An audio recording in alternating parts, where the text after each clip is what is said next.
Hey, welcome to Boozehive. In this video, we're going to make a vintage cocktail which tastes like a mouthful of rhubarb and custard sweets.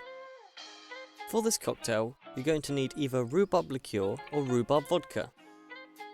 Hog Norton kindly sent me some rhubarb liqueur, so I'll be using this. Let's get into it. Start by adding ice to a long glass. Then, add 1 part apple juice, 2 parts rhubarb liqueur, then a squeeze of lime, and give it a quick stir. Top the drink with 2 to 3 parts ginger ale. Then give it a slow stir so it doesn't fizz over. And there we go, a rhubarb and custard tasting cocktail. We hope you enjoyed this Boozehive recipe. If you plan on giving it a try, please give the video a like. We'll see you in the next drink.